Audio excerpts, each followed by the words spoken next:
हात्ती र कोरोना विरुद्धको अभियानमा यहाँलाई हार्दिक स्वागत छ। यस अभियान मार्फत यहाँहरूलाई हामी कोरोनाको पछिल्लो अवस्थाको विषयमा जानकारी गराइराखेका छौँ। विगतका अङ्कहरूमा पनि यहाँहरूलाई हामी जिल्लाबाट हाम्रा जिल्ला संवाददाताहरू मार्फत यहाँको पछिल्लो अवस्था र कोरोनाको संक्रमणलाई रोकथाम र नियन्त्रणको लागि भइराखेका प्रयासको प्रभावकारिताको विषयमा जानकारी गराइराखेका छौँ भने त्यसको अलावा हामीले केन्द्रमा रहेका विशेषज्ञहरूसँग पनि संवाद गर्दै यसको खोपको विषयमा भइराखेको पछिल्लो अनुसन्धान र कहिलेसम्म खोप आउला भन्ने विषयवस्तुदेखि लिएर नेपालमै पनि लकडाउनको विकल्पको रूपमा के गर्न सकिन्छ अथवा आम नागरिकलाई सुरक्षित हुनको लागि अब हामीले गर्नुपर्छ के भन्ने विषयमा चाहिँ यहाँहरूलाई हामी लगातार जानकारी गराइराखेका छौँ। अब यहाँहरूलाई हामी सिधै प्रदेश नम्बर 1 को जिल्ला झापातर्फ लग्दैछौँ। झापा स्थित संवाददाता शम्भु यति बेला हाम्रो प्रत्यक्ष सम्पर्कमा जोडिनु भएको छ। शम्भु, हामीलाई जानकारी गराउनुहोस्, के छ यति बेला झापाको स्थिति?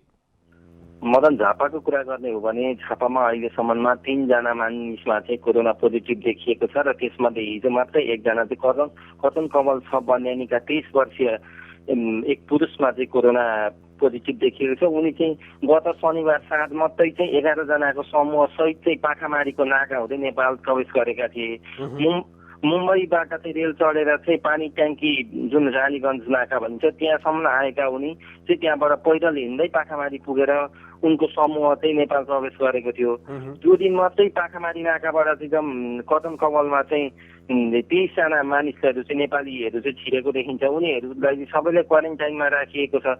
उनीहरूको स्वाब परीक्षणको लागि पठाइएको मध्येमा अब 1 जनाको रिपोर्ट आएको त्यो पोजिटिभ आयो र अरूको पनि भोलिसम्ममा चाहिँ आइपुग्छ भन्ने कुरा आएको छ मदनजी। यहाँले जुन भन्नुभयो नि खास गरी संक्रमितको उनीहरूको यो कन्ट्याक्ट ट्रेसिङको काम अथवा त्यसपछि चाहिँ जो सम्पर्कमा आएका थिए उनीहरूको परीक्षणको चाहिँ के छ अवस्था अथवा त्यहाँ बाहेक अन्य स्थानमा पनि परीक्षणलाई कसरी अगाडि बढाइराखिएको छ यो विषयमा पनि जानकारी गराइदिनुहोस् न।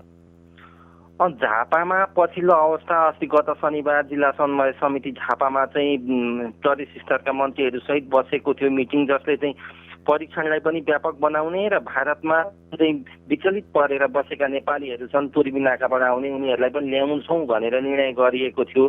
तर त्यो निर्णय चाहिँ हिजोबाट ल्याउँछौँ भनेको लागू हुन सकेन र हिजो बेलुकाबाट चाहिँ हामी दुईटा सरकारको बिचमा चाहिँ समन्वय भएर गृह मन्त्रालयको निर्देशन नभई ल्याउन नसकिने भनेर जिल्लाका प्रमुख जिल्ला अधिकारी उदयबहादुर राणाले हिजो बेलुका जानकारी गराइरहँदा जिल्ला समन्वय समितिका अध्यक्ष सोमनाथ पोर्टेले चाहिँ हामी आज बेलुकैबाट चाहिँ कुनै पनि हालतमा नेपालीहरू ल्याउँछौँ भन्नुभएको थियो र स्थानीय मानिसहरूलाई बुझ्दाखेरि चाहिँ हिजो बेलुकाबाट चाहिँ काकरबिटा नाकाबाट चाहिँ केही मानिसहरू नेपाल भित्राइएको छ। तर आधिकारिक रूपमा हामीले बुझ्न खोज्दा यो हामीले मिडियामा अहिले दिन मिल्दैन, यो अनौपचारिक कुरा मात्रै हो भन्ने आइरहेको छ। जस्तो उनीहरूलाई चाहिँ होल्डिङ एरियामा राखेर परीक्षण गरेर पठाइने भन्ने कुरा चाहिँ आएको छ। तर पिसिआर टेस्टको लागि चाहिँ उपलब्ध किट चाहिँ जम्मा 200 वटा मात्रै अहिले जिल्लामा छ र अरू भएकैलाई परीक्षण गर्न पनि लगभग 1000 वटा किट चाहिँ अभाव भइरहेको अवस्था छ र त्यसलाई मेन्टेन्स गर्नको लागि प्रदेश सरकारले माथिसम्म समन्वय गरेर चाहिँ तत्काल हामी पुरा गर्छौँ, भएन भने बाहिरबाट आएर यहाँ जुन होल्डिङ एरियामा क्वारेन्टिनको रूपमा बसेका मानिसहरूलाई चाहिँ सम्बन्धित प्रदेशको राजधानीसम्म पुर्याउने व्यवस्था गर्छौँ भन्ने कुरा आइरहेको छ मदन। हस्, जानकारीको लागि धन्यवाद शम्भु। हुनुहुन्थ्यो शम्भु दाहाल, हामीलाई झापाबाट त्यहाँको पछिल्लो अवस्थाको विषयमा जानकारी गराउँदै हुनुहुन्थ्यो र यहाँहरूलाई हामी लगातार हाम्रा जिल्ला संवाददाताहरू मार्फत त्यहाँको पछिल्लो अवस्थाको विषयमा पनि विश्लेषण प्रस्तुत गरिराखेका छौँ भने जिल्लागत रूपमा पनि जानकारी गराइराखेका छौँ। अहिले सबैभन्दा बढी आजको दिनसम्म बाँकेमा योभन्दा अगाडि अन्यथा भएकोमा सच्याइएको छ र बाँकेमा सबैभन्दा बढी चाहिँ कोरोना भाइरस संक्रमित देखिएका छन् भने त्यसपछि मात्र पर्सा रहेको छ। त्यसपछि कपिलवस्तु र सरसर्ती हेर्दाखेरि बाँकेमा 93, पर्सामा 91, कपिलवस्तुमा 42, उदयपुरमा 33, रूपन्देहीमा 28, रौतहटमा 22 र धनुषामा 9, त्यस्तै गरी काठमाडौँमा 9, बारामा 4, दाङमा 4 र कैलालीमा 4 जना कोरोना संक्रमित रहेको बताइएको छ। अब यहाँहरूलाई हामी सिधै पर्सातर्फ जो अलि बढी प्रभावित देखिएको छ कोरोना भाइरस संक्रमणको दृष्टिकोणबाट उक्त जिल्ला स्थित संवाददाता सञ्जीव मिश्र यति बेला हाम्रो प्रत्यक्ष सम्पर्कमा जोडिनु भएको छ। सञ्जीव, हामीलाई जानकारी गराउनुहोस्, के छ यति बेला पर्साको स्थिति? पर्सा जिल्लामा हालसम्म 91 जना कोरोना पोजिटिभ संक्रमित व्यक्ति देखिएको छ र पुरानो मध्येमा 2 जना निको भएर घर फर्कनु भएको छ। उहाँहरू विगत इन्डियाबाट आउनु भएको हुनुहुन्थ्यो। अहिले पर्सा जिल्लामा जुन संक्रमितको लागि खानाको जुन व्यवस्था व्यापक चर्चा चलिरहेको स्थितिमा सानो पहिला संस्थाले हिजो बिहानदेखि 2 टाइम खाना र 2 टाइम नास्ताको व्यवस्था गरेको छ। अर्को कुरा 3 दिन अगाडि नारायणी अस्पतालको विकल्पमा अरू अस्पताल रोजौँ भन्ने यो नारायणी अस्पताल गरिब निमुखाको लागि इलाजको लागि फ्री गरौँ भनेर जुन एउटा चहल पहल विगतमा भयो थियो, त्यसको विकल्पको रूपमा नारायणीको विकल्पको रूपमा गण्डक हस्पिटललाई लियो र गण्डक हस्पिटल नारायणीको मातहतमा रहेर नारायणीको मेडिकल सुप्रिन्टेन्डेन्ट मन्दजु उपाध्यायको मातहतमा रहेर त्यहाँ इलाज सुरु गर्ने भनेर 3 दिन पहिला विगत महानगरपालिकाका मेयर विजय सरावगीले नारायणी अस्पतालका मेसुलाई हस्तान्तरण गर्नुभयो, जुन अहिलेसम्म सञ्चालनमा आएको छैन। र पर्सा जिल्लामा जुन विगत वैशाख 30 गते राति 8 बजेदेखि जुन कर्फ्यूको अवस्था थियो, त्यो राति 12 बजेदेखि कर्फ्यू हटाइएको छ र निर्विकल्प रूपमा जुन खाद्यान्न सामग्री, अति आवश्यक औषधिको, पेट्रोलियम पदार्थको गाडी जुन बिचमा कर्फ्यूले गर्दा अलिकति समस्या थियो, निर्विकल्प रूपमा त्यो सवारी सञ्चालन सुरु भएको छ। र हिजोको जिल्ला प्रशासन कार्यालयले एउटा अरू नयाँ निर्णय गरेको छ, जुन विगतमा तरकारी इन्डियाबाट आउँदै थियो त्यो तरकारीलाई रोक लगाइएको छ। मदनजी, यहाँले जुन अगाडि जानकारी गराउनु भयो नि, जस्तो खाद्यान्न चाहिँ खाना चाहिँ जो बिरामीहरू सङ्क्रमितहरू रहेका छन् उनीहरूलाई चाहिँ उपलब्ध, त्यो गुणस्तरको विषयमा चाहिँ बारम्बार प्रश्न उठ्ने गरेका छ। त्यस्तै गरी जहाँ चाहिँ उनीहरूलाई राखिएको छ त्यहाँ पनि मापदण्ड अनुरूप चाहिँ ती क्वारेन्टिनहरू अथवा जहाँ राखिएको छ त्यहाँ चाहिँ नभइराखेको भन्ने कुरा पनि बेला बेलामा आइरहेको छ। अहिले स्थिति चाहिँ कस्तो छ मदनजी? जुन पर्सा जिल्लाका 2जना सञ्चारकर्मीहरूलाई जुन कोरोना पोजिटिभ देखियो, उहाँहरू हस्पिटल जानुभयो र हस्पिटलको भित्री कुरा त्यसपछि बाहिर आउन सुरु भयो। विगतमा आज 57 दिन भयो, 57 दिनको बिचमा आज उहाँहरू 8 दिन भयो नारायणी अस्पतालमा गएको। नारायणी अस्पतालको गतिविधि 8 दिनदेखि मात्र बाहिर आइरहेको छ। जुन विगतमा तपाईँले हेर्नुभयो होला सामाजिक सञ्जालमा फोटोहरू, भुजा, त्यसपछि चोखा, त्यस्तै गुणस्तरहीन खानाहरूको व्यवस्था भएको थियो, त्यसलाई व्यापक जुन सञ्चार माध्यमहरूमा आयो र यहाँका पर्साका सञ्चारकर्मीहरूले एउटा पहल गरेर सानो पाइला संस्थासँग पहल गरेर सानो पाइला संस्थाको एकल आफ्नो बजेटबाट हिजो बिहानदेखि 4 टाइमको खाना र नास्ताको व्यवस्था सानो पाइला संस्थाले गरेको छ। मदनजी, हस्, जानकारीको लागि धन्यवाद। सञ्जीव बुवा हुनुहुन्थ्यो, सञ्जीव मिश्र, हामीलाई पर्साबाट त्यहाँको पछिल्लो अवस्थाको विषयमा जानकारी गराउँदै हुनुहुन्थ्यो र यहाँहरूलाई हामी लगातार विभिन्न जिल्लाहरूको पछिल्लो अवस्थाको विषयमा जानकारी गराउने प्रयत्न गरिराखेका छौँ। सबैभन्दा बढी प्रभावित जिल्लाहरू जस्तो बाँकेको कुरा गरौँ या पर्साको कुरा गरौँ या रूपन्देहीको, कपिलवस्तुको अथवा अलि बढी काठमाडौँमा पनि 9 जना कोरोना सङ्क्रमित देखिसकेको, त्यसमध्ये चाहिँ 5 जना निको भइसकेको भन्ने कुरा आइराखेको छ। तर अन्य जिल्लाहरू तराईमा रहेका अथवा भारतसँग सीमावर्ती क्षेत्रमा रहेका जिल्लाहरू चाहिँ अलि बढी जोखिममा रहेको र त्यहाँ कोरोना भाइरसको सङ्क्रमितहरूको सङ्ख्या पनि बढिराखेको देखिएकाले गर्दाखेरि उच्च जोखिममा रहेका जिल्लाहरूको पछिल्लो अवस्था त्यहाँ कोरोना भाइरसको सङ्क्रमण रोकथामको लागि, नियन्त्रणको लागि भइराखेको प्रयास र ती प्रयासको प्रभावकारिताको विषयमा लगातार यहाँहरूलाई हामी जानकारी गराइराखेका छौँ र विशेषज्ञहरूसँग संवाद गर्दै त्यसको विश्लेषणको प्रयास पनि गरिराखेका छौँ। केही समय अगाडि मात्र यहाँहरूलाई हामी पर्साको विषयमा जानकारी गराएका थियौँ र त्योभन्दा अगाडि यहाँहरूलाई हामीले झापाको विषयमा जानकारी गराएका थियौँ। तर हामीले यस कार्यक्रममा कोरोना विरुद्धको यो अभियानमा विषयविज्ञहरूसँग, मुख्य गरी त माइक्रोबायोलोजिस्ट अथवा स्वास्थ्य क्षेत्रमै इपिडेमियोलोजिस्टहरूसँग पनि संवाद गर्दै उहाँहरूका कुराकानी पनि यहाँहरू समक्ष राखिराखेका छौँ र जनस्वास्थ्य विज्ञहरूसँग पनि संवाद गरिराखेका छौँ। जनस्वास्थ्य विज्ञहरूले पनि 3-4वटा कुराहरू चाहिँ निकै महत्त्वपूर्ण कुरा उहाँहरूले पनि उल्लेख गरिराख्नु भएको छ। आजको दिनमा हामीले लकडाउनको 57औं दिनसम्म आइपुग्दाखेरि यो समयावधिमा गर्नुपर्ने कामहरूको सन्दर्भमा चाहिँ सरकारले त्यतातर्फ अलि बढी जति गर्नु सक्नु पर्थ्यो र गर्न सक्थ्यो त्यतातर्फ ध्यान नपुग्दै गर्दाखेरि चाहिँ समानान्तर रूपमा गर्न सकिने कामहरूमा अलि विलम्ब भएको कारणले गर्दाखेरि स्थिति जोखिमपूर्ण भइराखेको छ कि भन्ने कोडबाट पनि तर्कहरू आइराखेको छ र यसतर्फ सरकारको ध्यान आकृष्ट हुनु पनि आवश्यक छ। आजको दिनमा मुख्य गरी त धेरैजसो जनस्वास्थ्य विज्ञहरूले यो स्वास्थ्य क्षेत्रकै कुरालाई चाहिँ उहाँहरू उठाइराख्नु भएको छ। यो नसर्ने रोगहरूको औषधिलाई कसरी चाहिँ सहज तरिका उपलब्ध गराउने खोपको कुराहरू आइराखेको छ, मातृ स्वास्थ्यको कुराहरू आइराखेको छ, त्यस्तै गरी मानसिक स्वास्थ्यको कुरा पनि आइराखेको छ भने अर्कोतर्फ स्वास्थ्य क्षेत्रमा आम नागरिकको पहुँचको विषयलाई पनि त्यतिकै जोरदार रूपमा उठाइएको छ। यतातर्फ पनि सरकारले लकडाउनलाई अगाडि बढाउँदै गर्दाखेरि पनि कोभिड-19बाट आम नागरिकलाई बचाउँदै गर्दाखेरि अन्य रोगहरू, यो कोभिड-19 आयो त्यस कारणले गर्दाखेरि अन्य रोगहरू चाहिँ कोभिड-19को पालो हाम्रो पालो छैन भनेर बस्ने अवस्था छैन। त्यस कारणले गर्दाखेरि ती रोगहरूबाट ग्रस्त बिरामीहरूलाई पनि उपचारको व्यवस्थापनमा चाहिँ कुनै त्यो विलम्ब नहोस् भन्नेतर्फ पनि सरकारले त्यस तरिकाले व्यवस्थित तुल्याउनु पर्दछ भन्ने कुरा चाहिँ आइराखेको छ र त्यो भयो भने मात्र चाहिँ हामीले यो कोभिड-19 लाई पराजित गर्दै गर्दाखेरि अन्य रोगहरूलाई पनि सँगसँगै पराजित गर्न सक्छौँ भन्ने कुरा आइराखेका कारणले गर्दाखेरि त्यतातर्फ पनि हामीले आफूलाई ध्यान आकृष्ट गराउनुपर्ने र सरकार पनि सजग र सतर्क हुनुपर्ने चाहिँ अवस्था रहेको छ।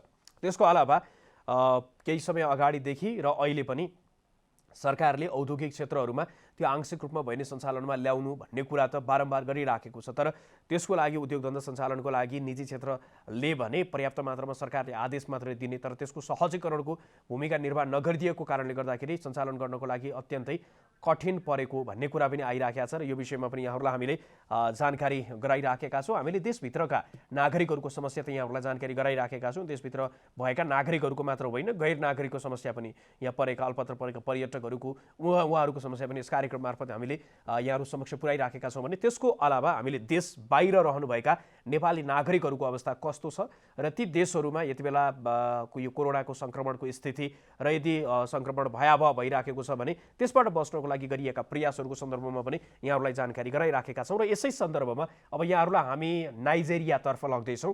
नाइजेरियामा रहनुभएका तुलसीराम भण्डारी यति बेला हाम्रो प्रत्यक्ष सम्पर्कमा जोडिनु भएको छ। तुलसीराम, यहाँलाई कार्यक्रममा स्वागत छ। नमस्कार, धन्यवाद।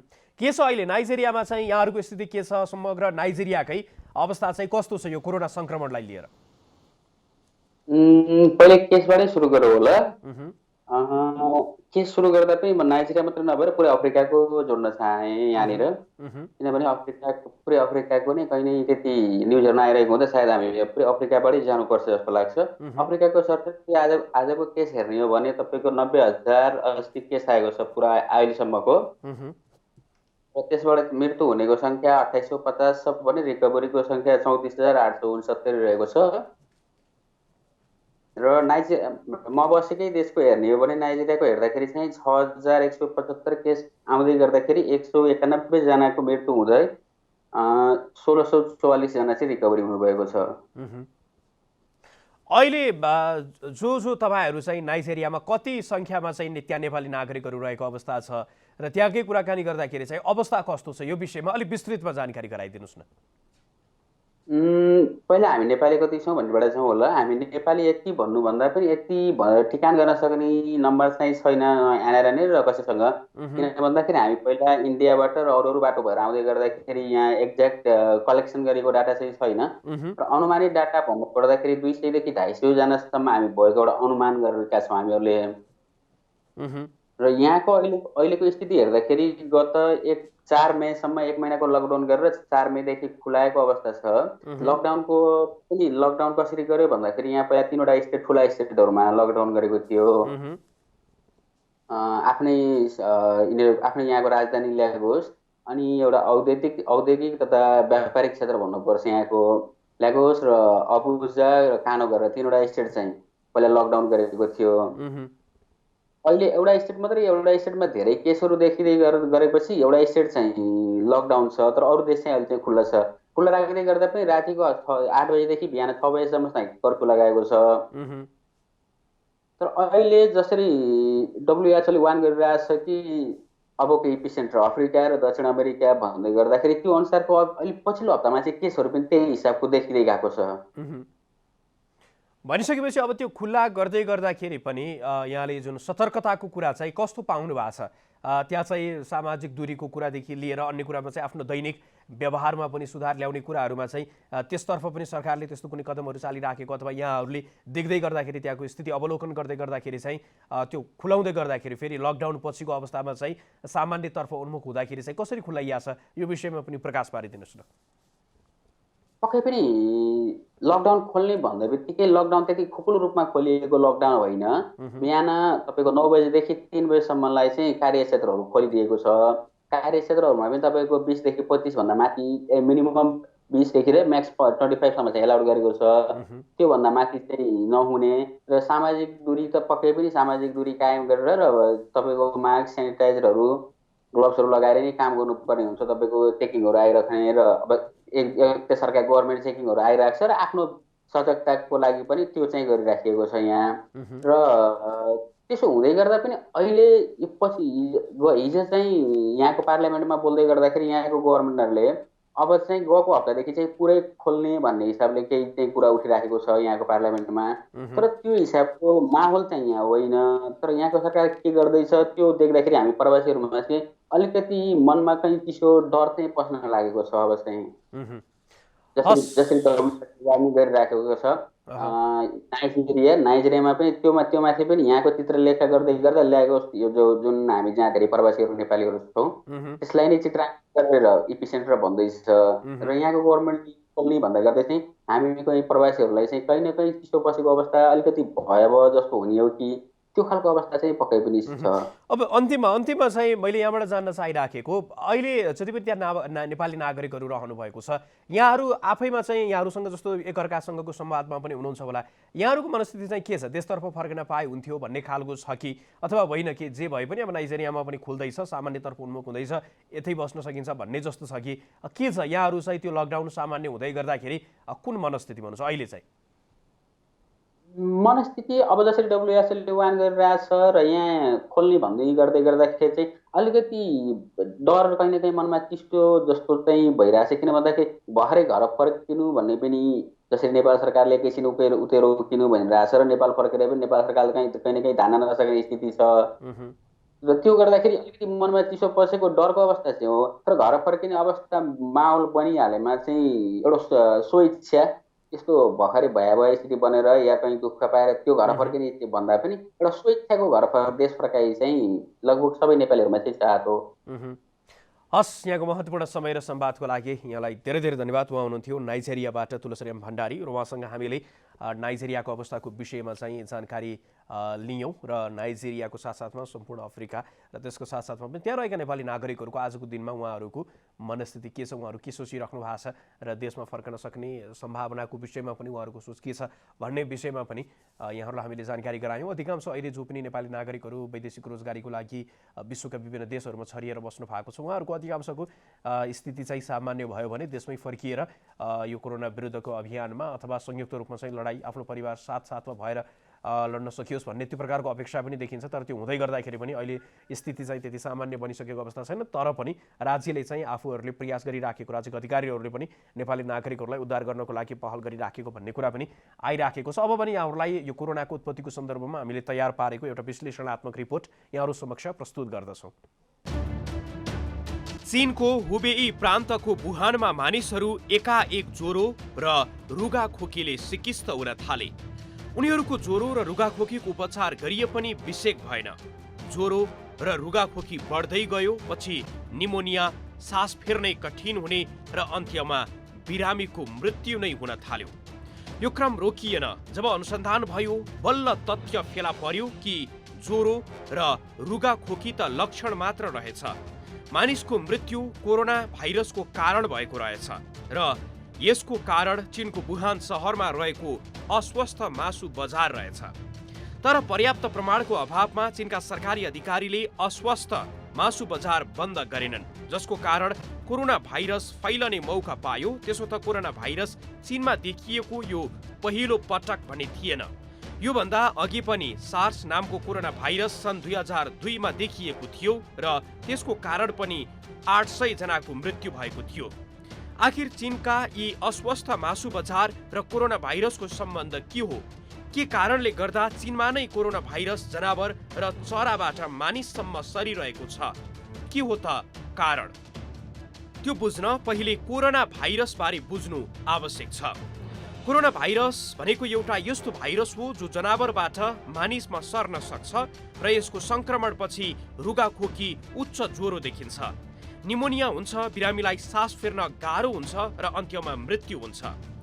Middle east respiratory syndrome MERS र severe acute respiratory syndrome SARS अनि अहिलेको कोभिड-19 पनि कोरोना भाइरसकै उदाहरण हुन्। सन् 2019 मा देखिएको कोरोना भाइरस भएको कारणले गर्दा अहिलेको कोरोना भाइरसलाई कोभिड-19 भनिएको हो। मानिसलाई बिमार पार्ने धेरैजसो भाइरस जनावरबाट मानिसमा सरेको विश्वास गरिन्छ। स्वाइन फ्लू कुखुरा र सुँगुरबाट सरेको, HIV बाँदरबाट, इबोला चमेरोबाट, सार्स कोरोना भाइरस बिरालोबाट, मर्स कोरोना भाइरस उटबाट र अहिलेको कोभिड-19 चाहिँ चमेरोबाट कुनै स्तनधारी हुँदै मानव शरीरमा प्रवेश गरेको बताइन्छ।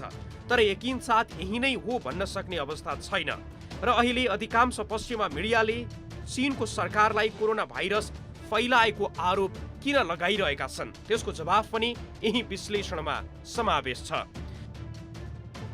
पश्चिमा मिडिया र सरकारहरूको दाबी यो छ कि चीनको सरकारले चमेरा, मुसा, बिरालो जस्ता स्तनधारीको मासु बजारलाई प्रोत्साहित गर्यो, जबकि मानव स्वास्थ्यको दृष्टिकोणले यस्ता स्तनधारीको मासु हानिकारक छ।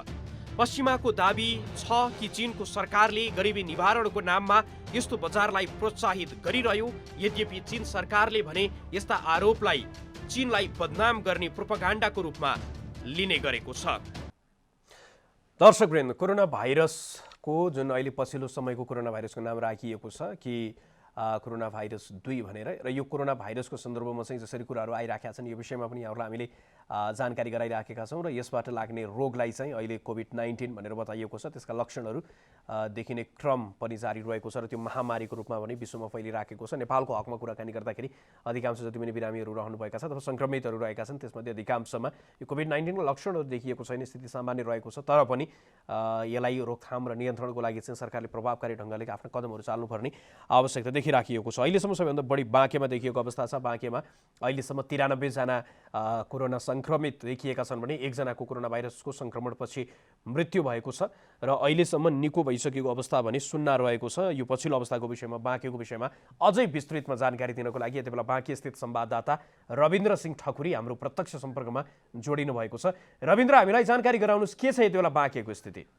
हजुर मदनजी, बाँकेमा यति बेला अब हिजो जुन 60 जना करिब 59 जना कोरोना सङ्क्रमित देखिसकेपछि बाँकेकोमा चाहिँ प्रशासनलाई कसरी म्यानेजमेन्ट गर्ने भन्ने खालको चुनौती थपिएको छ। यसै गरी विकट गाउँपालिका रहेको हुँदा पनि अब बिरामीहरूलाई चाहिँ पोजिटिभ देखिएका बिरामीहरूले चाहिँ उतै राख्ने या नेपालको ल्याउने भन्ने खालमा चाहिँ अहिले सर्वपक्षीय मिटिङ भइरहेको अवस्था छ।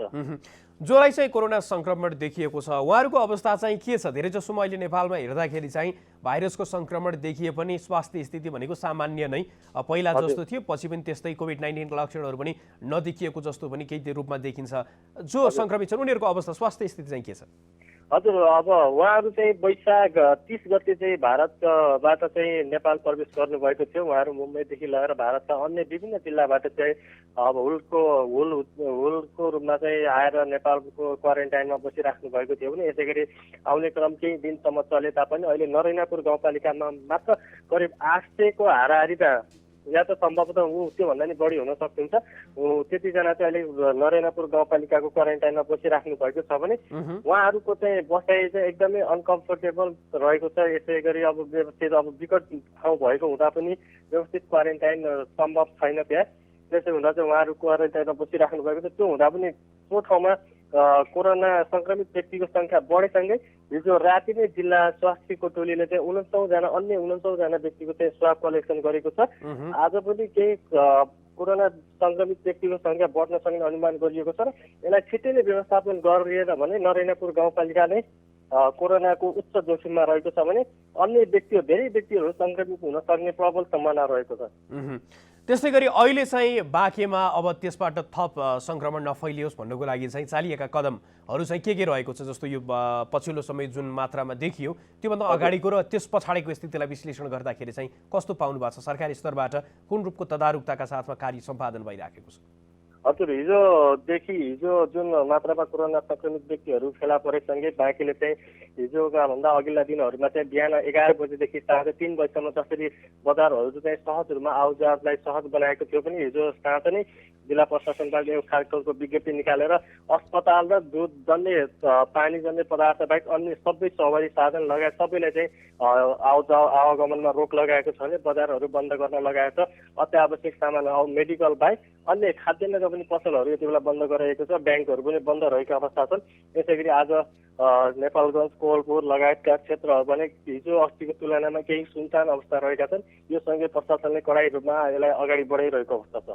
हस्, जानकारीको लागि धन्यवाद रविन्द्र। हुनुहुन्थ्यो रविन्द्र सिंह ठकुरी, हामीलाई बाँकेबाट त्यहाँको पछिल्लो अवस्थाको विषयमा जानकारी गराउँदै हुनुहुन्थ्यो र अहिले चाहिँ जुन रूपमा पछिल्लो समय एउटा केन्द्र इपिसेन्टर भन्ने गरिन्छ केन्द्र त्यो रूपमा चाहिँ बाँके विकसित भइराखेका जस्तो देखिन्छ। बाँकेमा चाहिँ कोरोना भाइरसका सङ्क्रमितहरूको सङ्ख्या जसरी देखिया छ, यो भनेको त अहिलेको यो परिणाम जति बेला चाहिँ हामीले तदारुकता नदेखाउँदाको अथवा तयारीलाई चाहिँ अलि अपुरो खालको तयारी हुँदै गर्दाखेरिको परिणाम चाहिँ आजको दिनमा देखिराखेको अवस्था छ। सीमालाई चाहिँ व्यवस्थित तरिकाले राख्ने अथवा कोरोना भाइरसको सङ्क्रमणलाई परीक्षणलाई व्यापक बनाउनु पर्ने भन्ने कुरा चाहिँ व्यापक रूपमा पहिलेदेखि नै चलिराखेको कुरा थियो। तर त्यो हुँदै गर्दाखेरि पनि अब चाहिँ जुन स्तरमा जुन मात्रामा कोरोना भाइरसको सङ्क्रमण देखिन थालेको छ, यसले हामी कोरोना भाइरसको त्यो तेस्रो चरण अथवा एउटा समुदायबाट अर्को समुदायमा त्यो कोरोना भाइरस कसबाट कसमा सर्यो भन्ने पनि पत्ता लगाउन नसक्ने खालको स्थितितर्फ चाहिँ उन्मुख भइराखेको जस्तो पनि देखिन थालेको छ। त्यसकारणले गर्दाखेरि यसतर्फ पनि सचेत र सजग बन्न आवश्यक छ र अधिकांश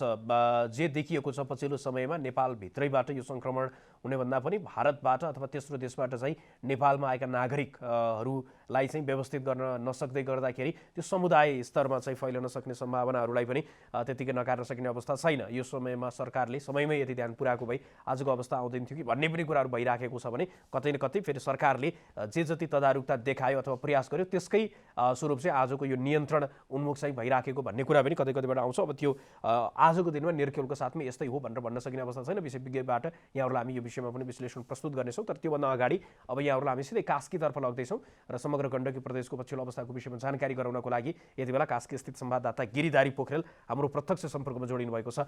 गिरिधारी, के छ कास्की र समग्र गण्डकी प्रदेशको अवस्था? हजुर मदनजी, यो कास्की लगायत यो गण्डकी प्रदेशको समग्र अवस्था यो लकडाउन चाहिँ अत्यन्त कडाइका रूपमा गरिरहेको छ। सुरक्षाकर्मीहरूले पनि यसलाई कडाइ गरिरहेको अवस्था छ। केही दिन पहिला अलिक खुकुलो भएर अलिकति मानिसहरूको आवाज जावाज बढ्यो भन्ने जुन जनगुनासो आइसकेपछि अहिले लकडाउनलाई कडाइ गरेको छ।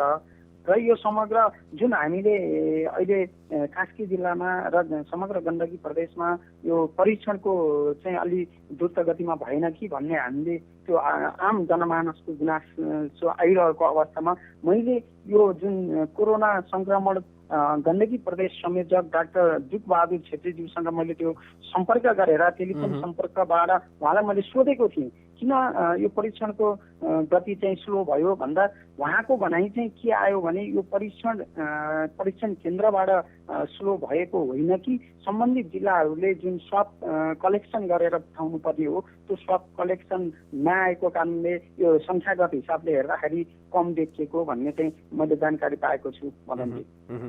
यसको साथमा चाहिँ यहाँले भन्नुभयो लकडाउन पनि प्रभावकारी भइराखेको छ, परीक्षणलाई पनि व्यापक बनाउने प्रयास भइराखेको छ। यति हुँदै गर्दाखेरि भने अति आवश्यक स्वास्थ्य सामग्रीको यो पहिलेदेखि नै लकडाउन सुरुवात हुँदैखेरि चैत 11बाट लकडाउन सुरुवात भयो, त्यसपछि नै बारम्बार उठिराखेको प्रश्न थियो। आजको दिनसम्म पनि केही ठाउँमा अहिले पनि यो समस्या चाहिँ विद्यमान नै छ। कास्कीमा र समग्र गण्डकी प्रदेशमा चाहिँ के छ स्थिति? पछिल्लो समय अब सेनाले पनि ल्याएको अन्य क्षेत्रबाट पनि त्यो अत्यावश्यक स्वास्थ्य सामग्री आइसकेको भन्ने कुरा पनि छ। के छ स्थिति अहिले? हो एकदम यो किन परीक्षणमा ढिला हुनुको कारण यो परीक्षणमा आवश्यक पर्ने सामग्रीहरूको कारणले त होइन भनेर त्यो प्रश्नमा पनि हाम्रो गण्डकी प्रदेश क्षेत्रीय यो प्रदेश निर्देशक डाक्टर विनोद बिन्दु शर्माजीले के भन्नुभएको छ भने हामीलाई परीक्षणका लागि आवश्यक पर्ने किट लगायतका सामग्री हामीलाई कुनै समस्या छैन। समग्र गण्डकी प्रदेश नै अहिलेसम्मको लागि प्रशस्त छ। भोलिका दिनमा हामीले त्यो कन्टिन्यू आइरहेको अवस्था पनि छ र त्यसका कारणले परीक्षण चाहिँ ढिलासुस्ती भएको होइन भन्ने चाहिँ मैले जानकारी प्राप्त गरेको छु। र सँगै आजबाट मात्रै के गरेको छ भने गण्डकी प्रदेश सरकारले यो जेठ 11 गतेबाट जुन बजेट अधिवेशन सुरु गर्न लागिरहेको अवस्थामा त्यो बजेट अधिवेशनमा सहभागी हुने मन्त्री त्यहाँ सचिव लगायत सम्पूर्णको यो पिसिआर विधिबाट परीक्षणको आजबाट स्वाब कलेक्सनको सुरुवाती गरेको छ मदनजी। हस्, जानकारीको लागि धन्यवाद गिरिधारी। म हुनुहुन्थ्यो गिरिधारी पोखरेल हामीलाई कास्कीबाट समग्र गण्डकी प्रदेशको र त्यहाँ कोरोना भाइरसको सङ्क्रमण रोकथाम र नियन्त्रणका लागि भइराखेको प्रयास र त्यसको प्रभावकारिता अनि भइराखेका विभिन्न लुपहोलहरू देखिराखेको छ भने त्यसलाई कसरी व्यवस्थापन गर्ने भन्ने सन्दर्भमा पनि उहाँले स्थानीय अधिकारीहरूसँग गरेको प्रश्नको सन्दर्भमा चाहिँ जानकारी गराउँदै हुनुहुन्थ्यो र यहाँहरूलाई हामी लगातार जानकारी गराइराखेका छौँ हाम्रा जिल्लास्थित संवाददाता मार्फत।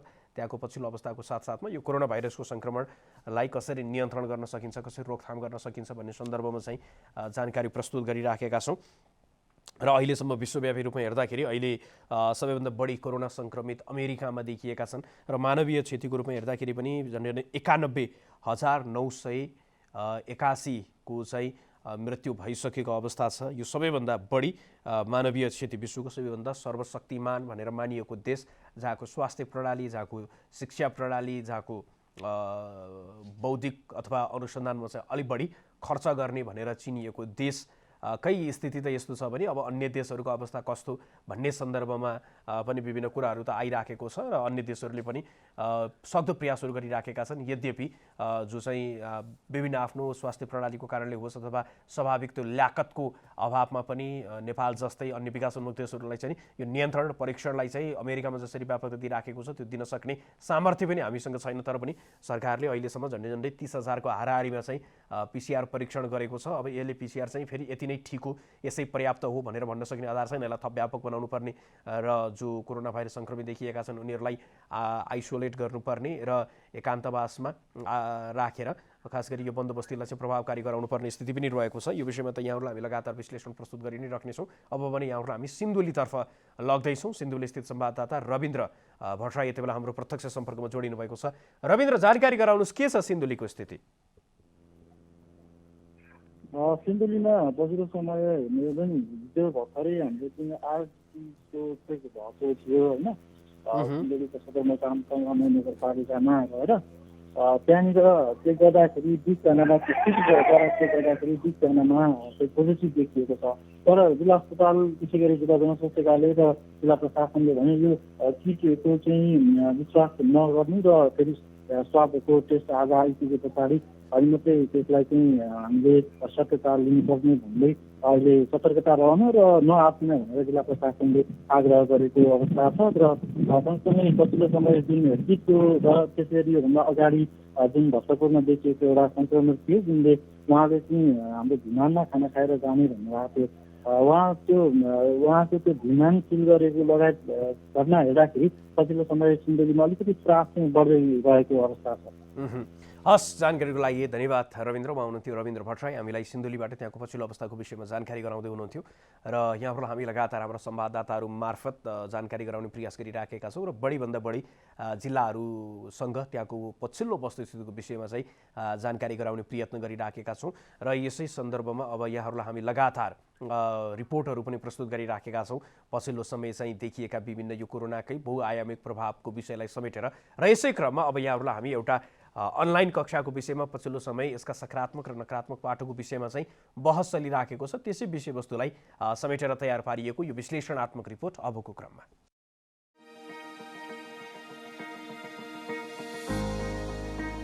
कोरोना भाइरसको संक्रमण रोकथाम तथा नियन्त्रणको लागि देश नै यति बेला लकडाउनमा छ। लकडाउनकै कारण प्राथमिक तहदेखि विश्वविद्यालय तहसम्मको पठन पाठन ठप्प नै छ। अधिकांश विद्यालयले कक्षा 9सम्मको परीक्षा लिए पनि परीक्षाफल प्रकाशन गर्न सकेका छैनन् भने यसदेखि कक्षा 11-12 हुँदै विश्वविद्यालयले परीक्षा स्थगित गरेको छ र यही अवस्था कहिलेसम्म जाने हो भन्ने पनि यकिन छैन।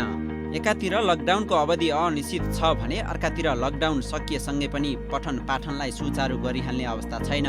लकडाउनको कारण अवरुद्ध भएको शैक्षिक गतिविधिलाई आंशिक रूपमा भए पनि गति दिन यति बेला अनलाइन कक्षाको अवधारणा अघि सारिएको छ। आखिर के हो त अनलाइन कक्षा? अनलाइन एजुकेसन चाहिँ अब यो अहिले त बाध्यात्मकारी परिस्थिति छ। त्यो अवस्थाबाट राम्रो स्वयं उत्तम विकल्प यही नै हो, किनभने तपाईँले त अनुशासनदेखि लिएर जब शिक्षक अगाडि आएर बस्नुहुन्छ तपाईँसँग पढ्ने करिकुलम मेटेरियल छ भने त्यसले त अनुशासनमा चाहिँ विद्यार्थीलाई समग्र शिक्षा प्रणालीले राख्छ, त्यही भएर यो राम्रो हो। अहिले जसरी अनलाइन मार्फत कक्षा सञ्चालन भइरहेको छ यसको गुण र दोषको विश्लेषण आवश्यक छ।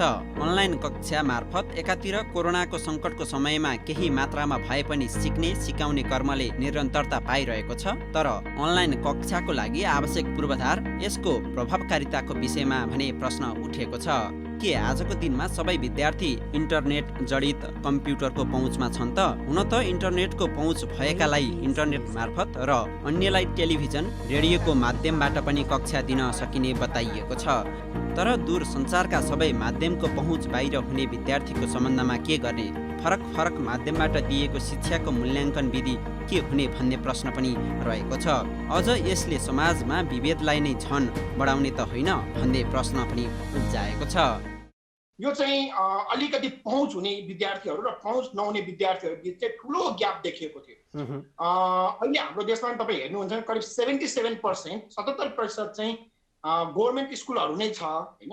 त्यो भएर चाहिँ गभर्मेन्ट स्कुलमा पढ्ने विद्यार्थीहरू अथवा हाम्रो आर्थिक अवस्थाको कारणले गर्दाखेरि चाहिँ धेरैको पहुँच इन्टरनेटमा अथवा तपाईँको इभन टिभी रेडियोसम्म पनि नपुगिरहेको अवस्थामा चाहिँ हाम्रो लागि यो चाहिँ केही एउटा निश्चित वर्ग अथवा केही एउटा निश्चित समुदाय निश्चित फेरि हेर्नुहोस् प्राइभेट स्कुलमा पढ्ने सबैको छ भन्ने छैन होइन। तपाईँ मेरै अहिले छोराको युकेजीको अहिले 11 बजेदेखि क्लास हुन्छ, युकेजीमा अनलाइन क्लास भनेर गरिएको छ। त्यसमा जति विद्यार्थी थिए तपाईँको त्यसमा 10% पनि उपस्थित हुन सकिरहेको हुँदैन। हुन त अनलाइन कक्षा दीर्घकालीन उपाय नहुन पनि सक्छ, तर व्यवस्थित रूपमा सञ्चालन गर्ने हो भने यसका राम्रा पक्ष पनि छन्। विद्यालय व्यवस्थापन र शिक्षकको सक्रियतासँगै विद्यार्थीसँग पनि सिक्ने भोक भयो भने यसको फाइदा पनि उत्तिकै छ, जसले गर्दा पनि होला अनलाइन कक्षाप्रति अभिभावक उत्साहित नै छन्। तर केही विद्यालयले सङ्कटको यस्तो अवस्थामा पनि अनलाइन कक्षालाई शुल्क उठाउने गतिलो बहाना बनाउन खोजिरहेका छन्, जसले अभिभावकलाई चिन्तित बनाएको छ।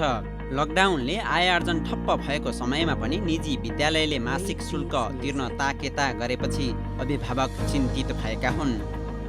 यो शैक्षिक सत्र सुरु भयो, हामीले समयमै शैक्षिक सत्र चाहिँ सुरुवात गर्यौँ भनेर एउटा मेसेज दिने हिसाबले पनि सञ्चालकजीहरू लाग्नु भएको छ र इभन मैले यहाँलाई धेरै विभागजीहरूले मलाई मेसेज पठाउनु भएको छ। त्यो उहाँहरूलाई चाहिँ फीको स्ट्रक्चर फीको मोडलको मेसेज पनि गइरहेछ र यति दिनभित्र तिर्न आउनु, फलानु ब्याङ्क मार्फत ई सेवाबाट वा हुन्छ या हाम्रै काउन्टरमा आएर भए पनि, यस्तो चाहिँ डाउनलोड अवस्थामा हाम्रै काउन्टरमा आएर भए पनि निश्चित समयभित्र चाहिँ आफ्नो फी तिर्नुपर्ने चाहिँ फीहरू तिर्न आउनु होला भनेर पनि मेसेज हालिरहेछ। तर निजी विद्यालयहरूको एउटा सङ्गठन प्याप्सनले भने अनलाइन कक्षा शुल्क उठाउने बाहना भन्दा पनि समयको माग भएको बताउँछ। जसरी बुझिएको छ त्यो हामीले कम्युनिकेट गर्न जानेन होला अथवा साथीहरूले बुझ्ने मान्छेले बुझ्न जान्नु भएन होला।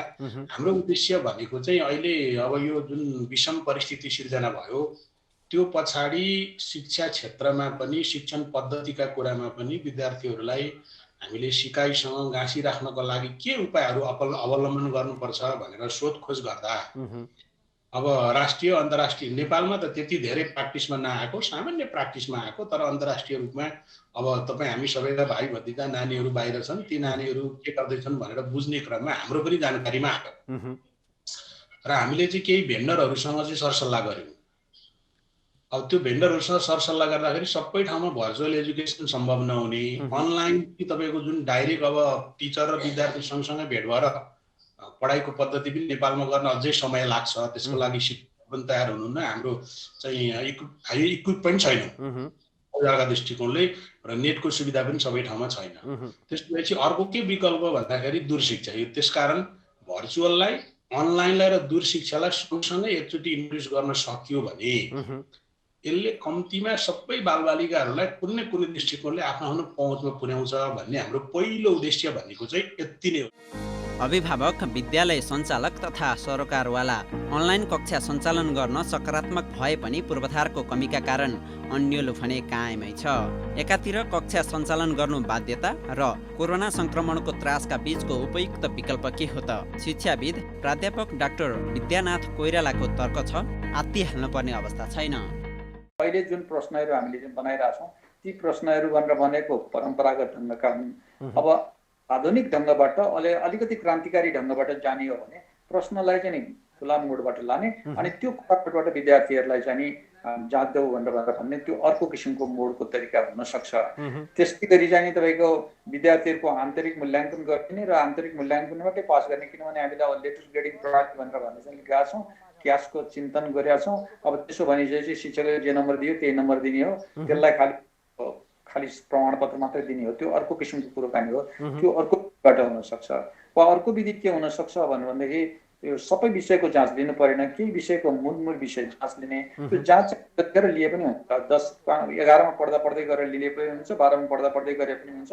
यो बेलामा विद्यार्थीको यति ल्याकत रहेछ भनेर भन्ने थाहा पाउने हो। त्यस्तो किसिमको कम्प्रिहेन्सिभ जाँच लिने किसिमको अर्को विधि हुन सक्छ। कोरोना सङ्कटको समयमा पाठ्यक्रममा आधारित भएर नै सिक्नुपर्छ भन्ने छैन। बरु नीति निर्माताले यो सङ्कटलाई अवसरको रूपमा लिँदै हाम्रा पाठ्यक्रम, पठन पाठनको पद्धति र मूल्याङ्कन विधिमा सुधार गर्नतर्फ लाग्नु आवश्यक छ। अहिले हामीले यहाँ बनाएको सामग्री मात्रै पठाउने किसिमको हिसाबले शिक्षकलाई र प्राध्यापकलाई भैया बनाउनु हुँदैन भन्ने दृष्टिकोणमा राख्छु। शिक्षकलाई नै चुनौती के गर्नुपर्छ भने तपाईँको पाठको निम्ति कस्तो खालको सामग्री बनाउन सकिन्छ तपाईँ सोध्नु। प्राध्यापकलाई नै भन्नुपर्छ के बनाउन सक्नुहुन्छ, बरु ती सामग्रीहरू बनाएर एक ठाउँमा जम्मा गरिदिनु। त्यो पालिकामा गरे पनि हुन्छ, प्रदेशमा जम्मा गरे पनि हुन्छ, विश्वविद्यालयमा वा स्कुलमा कहाँ जम्मा गर्ने हो जम्मा गरौँ। जम्मा गरेपछि ती मध्येका कुन चाहिँ सरकारले को उद्देश्यलाई पुरा गर्छ, कुन चाहिँले सरकारको उद्देश्यलाई अप्ठ्यारो पार्छ, अनि तपाईँले भन्नुभएको जस्तो मूल्याङ्कनमा अप्ठ्यारो पर्ने चाहिँ कुन होला, जानकारी होला, त्यसलाई छानेर कार्यान्वयन गर्न सकियो भने सजिलै सकिन्छ। आजको दिनमा जनताको स्वास्थ्य नै पहिलो प्राथमिकता हो। विद्यालय बन्द भए भन्दैमा चिन्तित हुनुभन्दा पनि यस सङ्कटलाई अवसरको रूपमा बदल्नको लागि नीति निर्माता लाग्नु आवश्यक छ। दर्शकवृन्द, अनलाइन कक्षाको रूपमा पछिल्लो समय जसरी पठन पाठनको पद्धतिलाई नयाँ तरिकाले अगाडि बढाइराखिएको छ, यो सन्दर्भमा चाहिँ यसका सकारात्मक नकारात्मक पाटोको विषयमा चाहिँ यहाँहरू समक्ष विश्लेषणात्मक तरिकाले एउटा रिपोर्ट तयार पारेका थियौँ र त्यो रिपोर्ट यहाँहरू समक्ष हामीले प्रस्तुत गरिसकेका छौँ। र आजको दिनमा अनलाइन शिक्षा मात्र होइन, दूरशिक्षाको माध्यमबाट विभिन्न माध्यमहरूबाट यति बेला प्रयोग, दूरसञ्चारका विभिन्न माध्यमको प्रयोग गर्दै सिक्ने र सिकाउने क्रम चाहिँ चलिराखेको छ, जसले गर्दाखेरि एकातर्फ त अहिले यो लकडाउनको समयावधि जति जति बढिराखेको छ, यो समयमा पनि सिक्ने सिकाउने एउटा त्यो क्रमले चाहिँ निरन्तरता पाइराख्नु आफैमा सुखद कुरा हो भने, तर त्यसकै कारणले गर्दाखेरि फेरि पठन पाठन हुने कुराहरू, सिक्ने सिकाउने कुरा पनि कतिको प्रभावकारी ढङ्गले अगाडि बढिराखेको छ भन्ने कुरा पनि त्यो प्रश्न रहित भने छैन र त्यो शङ्का रहित पनि छैन। त्यसले फेरि सामाजिक रूपमा पनि पार्न सक्ने प्रभावको विषयमा पनि त्यतिकै जागरुक हुनुपर्ने विषय पनि रहेको छ। र अहिले पनि सम्पूर्ण बालबालिकाहरू यो कोरोनाको सन्दर्भमा विभिन्न समाचारहरू सम्प्रेषण भइराखेको घर परिवारमै हुने कुराकानीदेखि लिएर धेरै कुराले गर्दाखेरि उनीहरूको मानसिक अवस्था पनि यो समयमा कति सिक्ने सिकाउने भन्ने कुरातर्फ पनि फेरि त्यसको पनि बुझ थोपनी गर्दाखेरि त्यसले निम्त्याउन सक्ने अवस्थाको विषयमा पनि सोच्न चाहिँ आवश्यक रहेको भन्ने कुरा चाहिँ आइराखेको छन्। र यो विषयमा यहाँहरूलाई हामीले एउटा रिपोर्ट प्रस्तुत गरिसकेका छौँ र आगामी अङ्कहरूमा यसको पछिल्लो अवस्थाको विषयमा पनि जानकारी गराउँदै जानेछौँ। र अहिले जे जस्तो अवस्था देखिराखेको छ समग्र जिल्लाको स्थितिको विषयमा यहाँहरूलाई आजको कार्यक्रममा मुख्य गरी हामीले जिल्लाबाट हाम्रा संवाददाताहरू मार्फत पछिल्लो अवस्था जिल्लाको के छ, त्यसमा पनि अझै बढी कोरोना सङ्क्रमित देखिएका जिल्ला, केही समय अगाडि यहाँहरूलाई हामीले बाँके पुऱ्याएका थियौँ। बाँकेको पछिल्लो अवस्थाको विषयमा जानकारी गराउनको लागि अहिले हालको अवस्थामा कुराकानी गर्दाखेरि सबैभन्दा बढी कोरोना सङ्क्रमित बाँकेमा रहेको अवस्था छ। र त्यसपछि चाहिँ यहाँहरूलाई हामीले पर्साको विषयमा पनि जानकारी गराएका थियौँ र यो विषयमा पनि लगातार जानकारी गराउने प्रयत्न हाम्रो रहेको छ। र यहाँहरूलाई हामीले लगातार देशका विभिन्न स्थानबाट यहाँहरूलाई हामीले जानकारी गराइराखेका छौँ र अहिलेसम्म जुन जस्तो अवस्थाहरू देखिराखेको छ र यो विषयमा जानकारी गराउनको लागि यति बेला अब यहाँहरूलाई हामी सिधै कपिलवस्तुतर्फ लग्दैछौँ र कपिलवस्तु स्थित संवाददाता छन् यति बेला हाम्रो प्रत्यक्ष सम्पर्कमा जोडिनु भएको छ। सनी, हामीलाई जानकारी गराउनुहोस्, के छ यति बेला कपिलवस्तुको अवस्था? मदनजी, कपिलवस्तुको अवस्था हेर्दाखेरि गत वैशाख 29 गतेदेखि जेठ 5 गतेसम्म सिल गरिएको थियो भने हिजो 5 गते फेरि 15 दिनको लागि वैशाख जेठ 20 गतेको लागि जिल्ला सिल गरिएको अवस्था छ भने विगत यो 4 दिनको अवधिमा हेर्दाखेरि कुनै पनि नयाँ सङ्क्रमित फेला नपरेको अवस्था छ अहिलेसम्म। र सबैको हेर्ने हो भने यहाँको क्वारेन्टाइन लगायतका स्थानहरूमा पनि उच्च सतर्कता अपनाइएको छ। र खास गरी कपिलवस्तुको मुख्य समस्या हेर्दाखेरि किटको अभाव भएको पाइएको छ। यहाँले भन्नुभयो नि जस्तो किटको अभावको कारणले गर्दाखेरि परीक्षणलाई प्रभावकारी ढङ्गले अगाडि बढाउन नसकिराखेको पृष्ठभूमिमा चाहिँ त्यस सङ्क्रमितहरूको स्वास्थ्य स्थिति चाहिँ के छ आजको दिनमा? कोरोना भाइरसको सङ्क्रमण हुँदै गर्दाखेरि पनि लक्षणहरू नदेखिएको भन्ने कुरा पनि आइराखेको छ। तपाईँले चाहिँ कस्तो पाउनु भएको छ त्यहाँ चिकित्सकहरूसँग, स्थानीय जनप्रतिनिधिसँग कुराकानी गर्दाखेरि चाहिँ उहाँहरूको स्वास्थ्य स्थिति के छ? अहिले जुन पछिल्लो समय नयाँ सङ्क्रमित देखिए कृष्णनगर नगरपालिकाको र यशोधराको, उहाँहरू अहिले डाङको बेलझुन्डी कोरोना हस्पिटलमा हुनुहुन्छ र त्यसभन्दा पहिलाका 29 जना फुटबलको धागो कारखाना लगायतका क्वारेन्टाइनमा रहेका छन्। उहाँको अवस्था हेर्दाखेरि जुन कोरोनाको सङ्क्रमण देखिएपछिको अवस्था सामान्य रहेको समेत हामीले जानकारी पाएका छौँ। जिल्ला स्वास्थ्य कार्यालयका प्रमुख इतिहास बन्जारीका अनुसार हामीले उहाँहरूको अवस्था ठिक रहेको र उहाँहरूको परिवारको समेत स्वाब परीक्षणका लागि तयारी भइरहेको र केही परिवारहरूको स्वाब परीक्षण भइसकेको र रिपोर्ट आउन बाँकी रहेको उहाँले जानकारी दिनुभएको छ। अनि अहिले यो जुन प्रकारको संक्रमण फैलिँदै गर्दाखेरि अथवा पछिल्लो समय त्यो संक्रमण नदेखिए पनि त्यो त्रास मनोवैज्ञानिक रूपमा त कायमै रहेको छ। यस्तो अवस्थामा स्थानीय प्रशासनदेखि लिएर सीमावर्ती क्षेत्रको अवस्था चाहिँ यहाँले कस्तो पाउनु भएको छ? सीमावर्ती क्षेत्रमा आवत जावतको स्थिति एउटा जिल्लादेखि अर्को जिल्लासम्म पनि जिल्लाका नाकाहरूमा पनि आवत जावतको स्थिति चाहिँ कडिकडाउ गरिएको छ कि लुकीछिपी अहिले पनि आवत जावत चलिरहेको छ? पक्कै पनि मदनजी, जस्तै कपिलवस्तु खुल्ला सिमाना भएका नाताले अहिले कपिलवस्तुमा मात्र तपाईँको 7,014 जना क्वारेन्टाइनमा रहेको छ यो पछिल्लो तथ्याङ्क अनुसार र सबै भारतमा विभिन्न ठाउँबाट आएको समेत देखिएको छ र जस्तै अहिलेसम्म पनि पर्याप्त मात्रामा किट नभइसकेपछि उहाँहरूलाई लगभग 20 दिनदेखि समेत क्वारेन्टाइनमा राखिएको अवस्था छ। यो विषयमा हामी प्रमुख जिल्ला अधिकारीसँग बुझ्दाखेरि उहाँले प्रदेश सरकार मार्फत 11,000 किट माग गरेको बताउनु भएको थियो र प्रदेशबाट निकै कम मात्रामा किट पाइएको उहाँले बताउनु भएको छ र अस्ति मात्र तपाईँको कपिलवस्तु नगरपालिका, महाराजगञ्ज नगरपालिका, कृष्णनगर नगरपालिका, विजयनगर गाउँपालिकामा करिब 376वटा स्वाब सङ्कलन गरिएको थियो र कृष्णनगर, महाराजगञ्ज बाहेक अन्यको रिपोर्ट आइसकेको छ र सबै नेगेटिभ रिपोर्ट आएको छ र स्थानीय जनप्रतिनिधिहरूसँग कुरा गर्दाखेरि उहाँहरूको पनि जस्तै नेपाल सरकारले जुन लागू गरेको छ लकडाउन, त्यसपछि जिल्लाले सिल गरेको अवस्थामा सवारी साधन पूर्व पश्चिम राजमार्गमा पूर्ण रूपमा बन्द गरिएको छ भने आवत जावतमा समेत कहीँ कतै मात्रै किसानहरूले आफ्नो खेतबारीमा काम गरेको निस्किने अवस्था छ भने अन्य रूपमा पूर्ण रूपमा बन्द गरिएको छ र कपिलवस्तुको हाउसमा हेर्ने हो भने कृष्णनगर भन्सार कार्यालय जारी रहेको नाताले कृष्णनगर र सन्दरुप सडक खण्ड अन्तर्गतमा केही सवारी साधन ठ्याक रूपमा मात्र चलेको हामीले पाएका छौँ। अहिले अब आज लकडाउनको 57औं दिन, यो दिनसम्म आइपुग्दाखेरि धेरैजसो आर्थिक क्रियाकलापदेखि लिएर दैनन्दिनको दिनचर्या पनि प्रभावित भइराखेको छ। मानिसहरू बाहिर निस्केन स्वतस्फूर्त रूपमा नपाइराखेको अवस्था छ र त्यो आजको दिनमा आवश्यकता पनि भयो। यस्तो अवस्थामा स्थानीय प्रशासनले के कस्तो भूमिका निर्वाह गरिराखेका छन् त्यो राहत वितरणदेखि लिएर मानिसहरूको त्यो लकडाउनले स्वाभाविक रूपमा सिर्जना गर्ने समस्यालाई सम्बोधन गर्नको लागि स्थानीय तहको र जिल्ला प्रशासन कार्यालयका कदमहरू कस्तो रहेको छ यो विषयमा पनि जानकारी गराइदिनुहोस् न। जस्तै केही पालिकाले तपाईँको राहत वितरण पहिलो र दोस्रो चरणको राहत वितरण गरे। कपिलवस्तुको हकमा हेर्ने हो भने कपिलवस्तुको शिवराज नगरपालिकाले 2 चरणमा राहत वितरण गर्यो। त्यसै गरी महाराजगञ्ज नगरपालिकाले पहिलो चरणको, त्यसै गरी विजयनगरले दोस्रो चरणको र कृष्णनगरले पहिलो चरणको राहत वितरण गरे र अन्य पालिकाको अवस्था हेर्दा पनि राहत वितरण कार्यालय अहिले कपिलवस्तुमा बन्द गरिएको छ किनकि जुन अनुसारको क्वारेन्टाइनमा मान्छेहरूको सङ्ख्या बढ्दै गयो त्यो मान्छेहरूलाई थाम्नका लागि नै पालिकाहरू केन्द्रित भएका छन् किनकि राहत वितरणमा अल्झिँदाखेरि यता सङ्क्रमण बढ्ने सङ्केत देखियो र भारतबाट आउने सङ्क्रमितहरू समेत फैलिने अवस्था आएपछि राहत वितरण कार्यालय बन्द गरिएर जुन हाम्रो कपिलवस्तुमा 96 किलोमिटर नेपाल भारत खुल्ला सिमाना रहेको छ र उता विभिन्न नाकाबाट नेपालीहरू आफ्नो स्वदेश फर्किनका लागि आएपछि यहाँको भयावह स्थिति सिर्जना हुने सङ्केत देखिएपछि राहत वितरण कार्यालय बन्द गरेर अहिले उहाँहरूलाई 7,014 जनालाई अहिले क्वारेन्टाइनमा राखेर र क्वारेन्टाइनमा बसेकाहरूको उहाँहरूको स्वास्थ्य जाँच, स्वाब परीक्षण लगायत र उहाँहरूको खानपानमै स्थानीय पालिकाहरू देखिएको छ।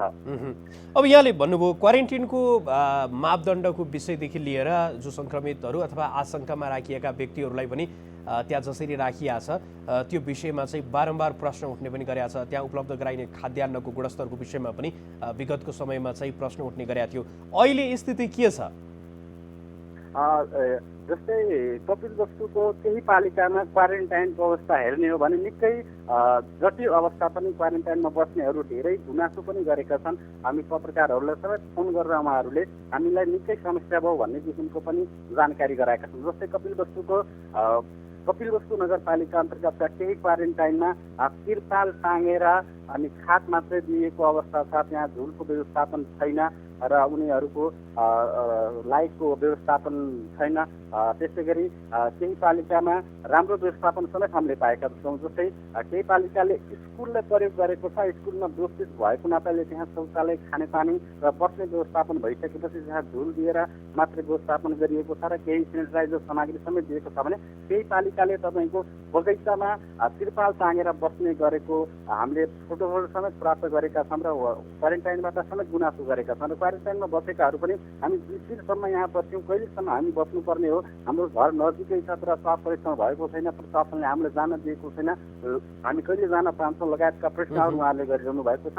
र वास्तवमा हेर्ने हो भने जुन अनुसारको मापदण्ड नेपाल सरकारले क्वारेन्टाइनको व्यवस्थापन गरेको छ त्यो अनुसारको व्यवस्थापन नपाइएको र गुणस्तर समेत नभएको पाइएको छ। हस्, जानकारीको लागि धन्यवाद। उहाँ हुनुहुन्थ्यो सनी उल्ला धोबी र हामीलाई कपिलवस्तुबाट त्यहाँको पछिल्लो अवस्थाको विषयमा जानकारी गराउँदै हुनुहुन्थ्यो। खास गरी क्वारेन्टाइनमा राखिएका नागरिकहरूको स्वास्थ्य स्थिति, त्यहाँ उपलब्ध गराइएको खाद्यान्न, त्यसको साथसाथमा कोरोना भाइरसको सङ्क्रमणलाई रोकथाम र नियन्त्रण गर्नको लागि स्थानीय स्तर र जिल्ला प्रशासनले चालिराखेको कदम, सीमावर्ती क्षेत्रको आवत जावतको स्थिति लगायतको विषयमा उहाँले हामीलाई जानकारी गराउनुभयो। र यिनै विषयवस्तुहरूमा यहाँहरूलाई हामी लगातार देशका विभिन्न स्थानबाट जानकारी गराइराखेका छौँ। सबैभन्दा बढी प्रभावित मध्येका जिल्लाहरू जस्तो बाँके भयो, त्यस्तै गरी पर्सा भयो अथवा कपिलवस्तु नै रह्यो, रूपन्देही रह्यो, रौतहट रह्यो, यी जिल्लाहरूको विषयमा यहाँहरू हामी लगातार जानकारी गराइराखेका छौँ र ती जिल्लाहरूको पछिल्लो अवस्था, त्यहाँ चालिएका कदम, तिनको प्रभावकारिताको विषयमा पनि जानकारी गराइराखेका छौँ। र पछिल्लो अवस्थामा जसरी कोरोना भाइरसको सङ्क्रमणले चाहिँ देश नै आक्रान्त भइराखेको अवस्था छ र सम्पूर्ण गतिविधिहरू, चाहे त्यो शैक्षिक गतिविधि भनौँ या त्यो आर्थिक गतिविधि भनौँ, सम्पूर्ण गतिविधिहरू चाहिँ यति बेला ठप्प पराएछन्, जसले गर्दाखेरि यसको भयावह स्थिति, यसको आर्थिक पाटो झन् चौपट हुने खालको पनि स्थिति चाहिँ निम्तन सक्ने भन्ने विभिन्न कोणबाट पटाक्षेप अथवा भविष्यवाणी गरिराखेको अवस्था पनि छ र जुन पछिल्लो पटाक्षेपको विषयमा पनि यहाँहरूलाई हामी जानकारी गराइराखेका छौँ। अब यहाँहरूलाई हामी सिधै कञ्चनपुरतर्फ लग्दैछौँ। कञ्चनपुर स्थित संवाददाता जुद्ध चौधरी यति बेला हाम्रो प्रत्यक्ष सम्पर्कमा जोडिनु भएको छ। जुद्ध, जानकारी गराउनुहोस्, के छ कञ्चनपुरको स्थिति? हजुर सर, कञ्चनपुरमा अहिले लकडाउन कडा गरिएको छ। नेपालमा अहिले 81 कोरोनाको सङ्क्रमित सङ्ख्या बढेपछि कञ्चनपुरका सम्पूर्ण स्थानीय तहहरूमा अहिले लकडाउन कडाइ गरिएको छ सर। अहिले यहाँले अब लकडाउन कडाउ भन्दै गर्दाखेरि चाहिँ अहिलेको स्थितिमा जस्तो केही समय अगाडि मात्र यो कृषकहरूलाई चाहिँ छुट दिने लगायतको कुराहरू पनि आइराखेका थियो, आंशिक रूपमा उद्योग धन्दाको कुराहरू पनि आइराखेका थियो खुल्न दिने, ती सवालमा चाहिँ के छ स्थिति, त्यहाँ चाहिँ कस्तो पाउनु भएको छ? कञ्चनपुरमा उद्योगहरू, केही उद्योगहरू सञ्चालन गर्ने भनेको छ, जस्तै निर्माण सामग्री उत्पादन गर्ने उद्योगहरू, खाद्यान्न उद्योगहरू जस्ता उद्योगहरू चाहिँ सञ्चालनमा नियमित सञ्चालन गर्ने भनिएको छ र खाद्य सामग्री पसलहरू र हार्डवेयर पसलहरू, निर्माण सामग्री पाइने पसलहरू चाहिँ खोल्ने निर्णय गरेको छ। अनि सीमावर्ती क्षेत्रको अवस्था चाहिँ कस्तो आउनु भएको छ? अब वैधानिक रूपमा अथवा सरकारले औपचारिक रूपमा त सिल गरेको, सम्पूर्ण सीमामा कडी कडाउ गरिएको, अब सुरक्षाकर्मीलाई पनि निकै बाक्लो सङ्ख्यामा परिचालित गरिएको, स्थानीय तहले पनि त्यस्तै काम गरिराखेको भन्ने सुनिन्छ। तपाईँ त स्थानीय रूपमै कञ्चनपुरमै रहेर त्यहाँ वस्तुगत स्थितिको राम्रो तरिकाले अवलोकन गरिराख्नु भयो होला। स्थिति के छ? लुकीछिपी आउने क्रम अहिले पनि जारी रहेको छ कि अहिले सरकारले भने जस्तै स्थिति चाहिँ त्यो आवत ठप्प नै छ? हजुर सर, यो सीमा नाकामा सुरक्षाकर्मी एकदम कडाइका साथ लागिएको देखिए तापनि लुकीछिपी आउने क्रम रोकिएको छैन।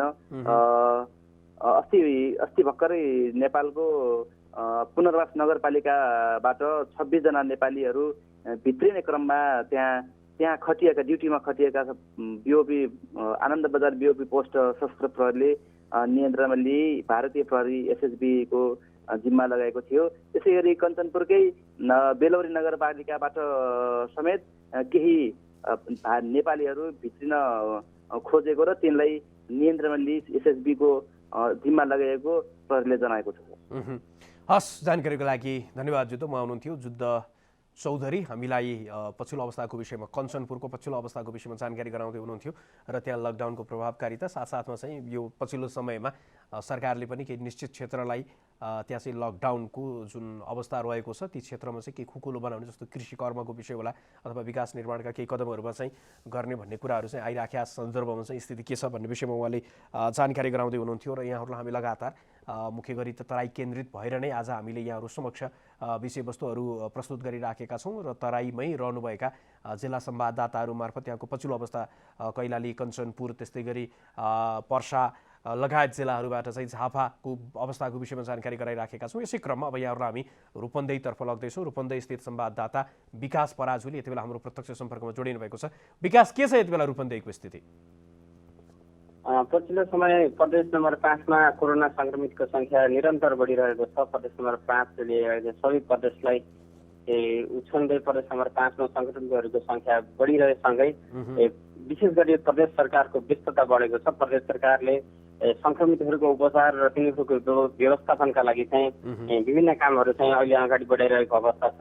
रूपन्देहीमा त केही साथै यता कोरोना संक्रमितको संख्या थपिएको अवस्था छैन, तर प्रदेश नम्बर 5 अनि बाँकी जिल्ला सँगै कपिलवस्तु जिल्लामा निरन्तर कोरोनाका संक्रमित बढिरहेको कारणले चाहिँ प्रदेश सरकारको ध्यान चाहिँ अहिले बाँकेको र कपिलवस्तुमा अझ अलिक बढी केन्द्रित भएको अवस्था छ र त्यही अनुरूप अहिले परीक्षणका क्रममा पनि केही परीक्षणको क्रम पनि अहिले चलिरहेको छ। हिजो मात्र गुल्मीका एकजना शिक्षकलाई कोरोनाको पुष्टि भइसकेपछि उनलाई उपचारका लागि चाहिँ मणिग्राममा उनी थिए र त्यहाँ परीक्षण गर्दा कोरोना पोजिटिभ देखिसकेपछि त्यो अस्पताललाई सिल गरेको अवस्था छ भने उनको सघन उपचार कक्षमा चाहिँ उपचार भइरहेको अवस्था छ अहिलेसम्म। मदनजी, यहाँले जुन जानकारी गराउनुभयो कि प्रदेश सरकारको सक्रियता अथवा त्यसलाई अहिले कोरोनाको जुन सङ्क्रमणको स्थिति रहेको छ बाँके त्यस्तै गरी कपिलवस्तु अथवा रूपन्देहीमै जुन प्रकारको सङ्क्रमण सीमावर्ती जिल्लाहरूमा अलि बढी देखिएको सन्दर्भमा चाहिँ सक्रियता बढेको कुन कुन क्षेत्रमा चाहिँ उहाँहरूले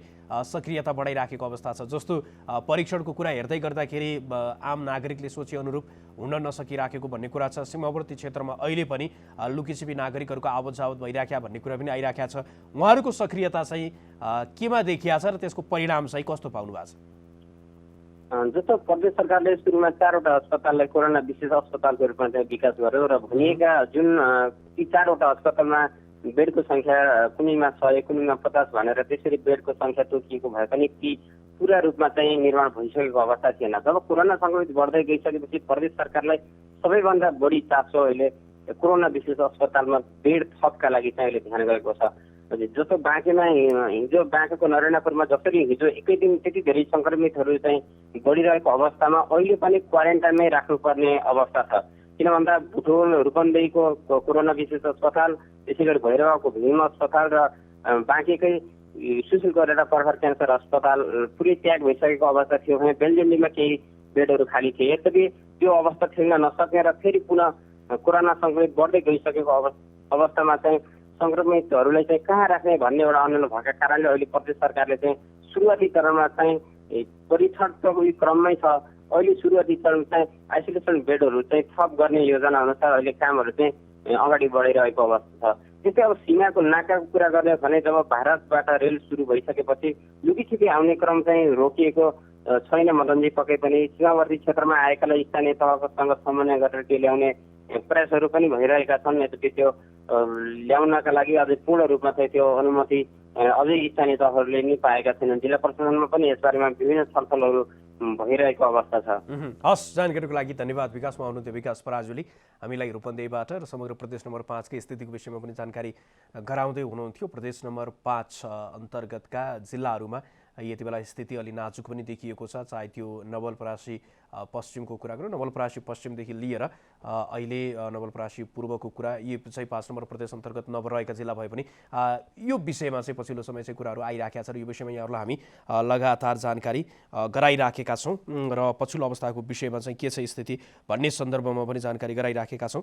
र अहिलेको स्थितिलाई हेर्दाखेरि चाहिँ जुन प्रकारको स्थिति चाहिँ निर्माण भइराखेको छ र जसरी चाहिँ समग्र प्रक्रियाहरू चाहिँ अगाडि बढिराखेको छ सरकारको प्रभावकारिताको विषयमा र सरकारले चालिराखेका उठाएका कदमको प्रभावकारिताको विषयमा यहाँहरूलाई हामी जानकारी गराइराखेका छौँ र अहिलेसम्मको स्थितिलाई हेर्दै गर्दाखेरि सरकारले यो नियन्त्रणको लागि जे कदमहरू चालिराखेको छ ती कदमहरूको प्रभावकारिता के रहेको छ जिल्ला स्तरमा केन्द्रबाट त सरकारले सम्पूर्ण कामहरू गरिराखेको र सक्दो प्रयासहरू गरिराखेको भन्ने कुरा आइराखेको छ तर त्यसको साथमा चाहिँ सम्पूर्ण प्रक्रियाको विषयमा चाहिँ यहाँहरूलाई हामी जानकारी गराउने प्रयत्न गरिराखेका छौँ। सबैभन्दा बढी अहिले देखिएको जिल्ला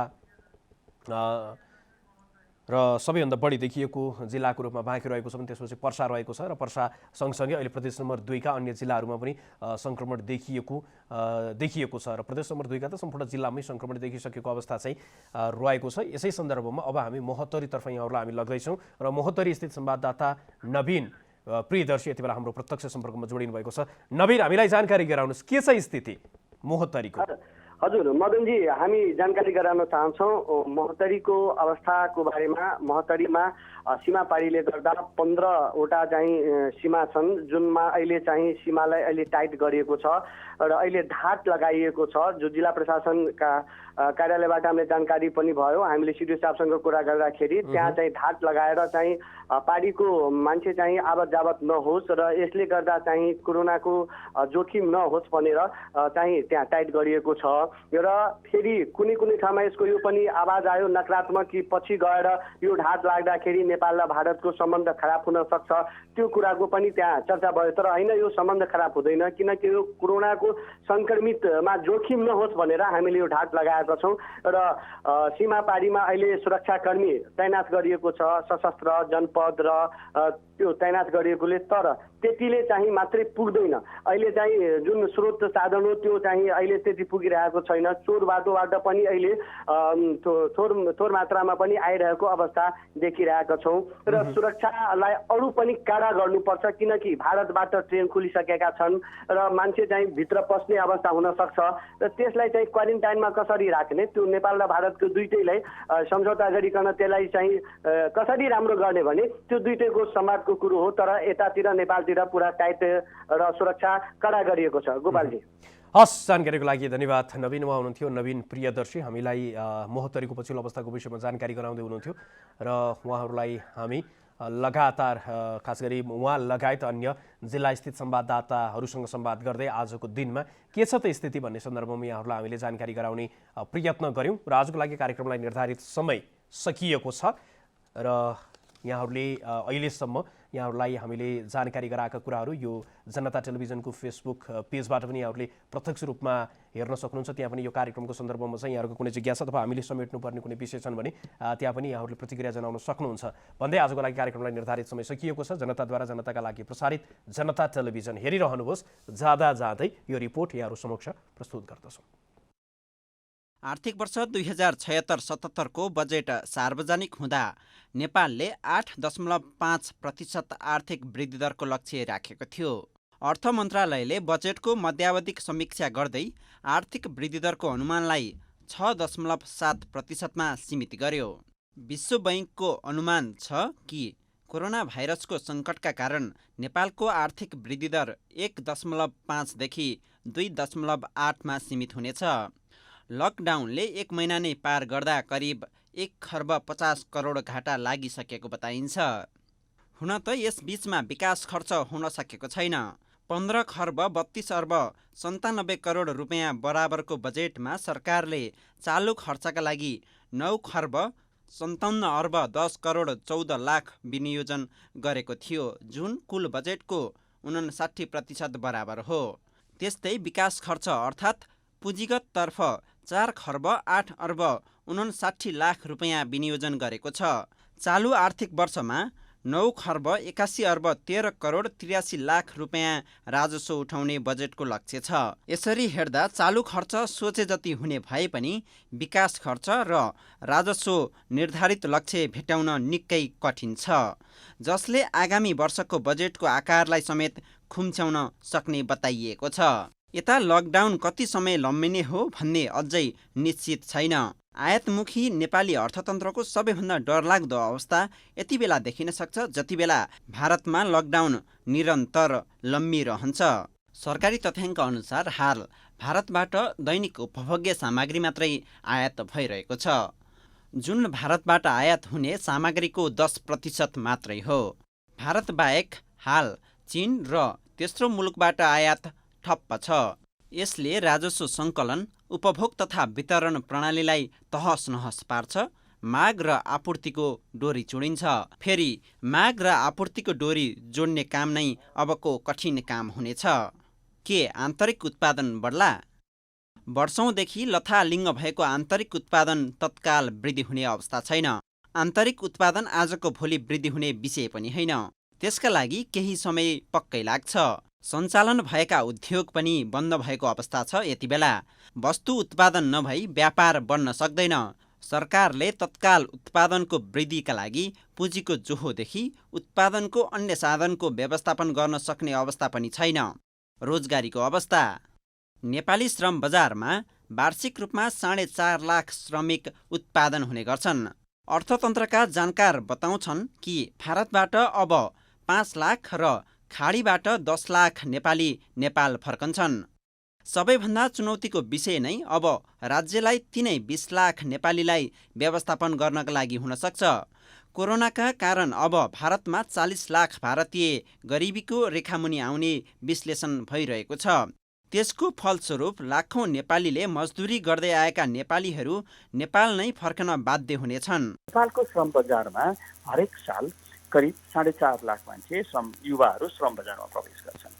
अब 1 वर्षभित्र हामी कहाँ भारतबाट आउने 5 लाख, विदेशबाट आउने 10 लाख, नेपालबाट उत्पादन हुने 5 लाख गर्दाखेरि त 20 लाख नयाँ श्रमिकहरू पैदा हुन्छन्। तिनीहरू हाम्रा 700वटा गाउँपालिकाहरूमा पुग्दा तिनीहरूले एउटै गाउँपालिकामा 3500-4000 मान्छे पुग्छन्। 700वटा पालिकाहरूमा, गाउँपालिका होइन, नगरपालिका र गाउँपालिका गरेर पुग्दा अब ती 3500-4000लाई दिने काम के भन्दा सबैले हल्ला गरेर कृषि कृषि कृषि कृषिले 4000 मान्छेलाई एउटा गाउँमा अहिले काम दिन सक्दैन।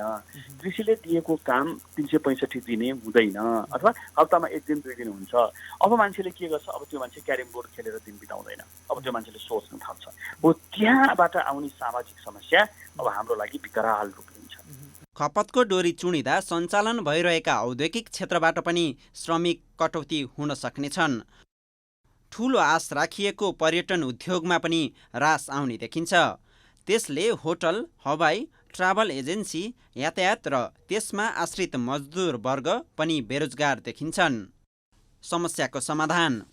अमेरिका, युरोप जस्ता देश पनि यति बेला कोरोनाका कारण त्राहिमाम छन्।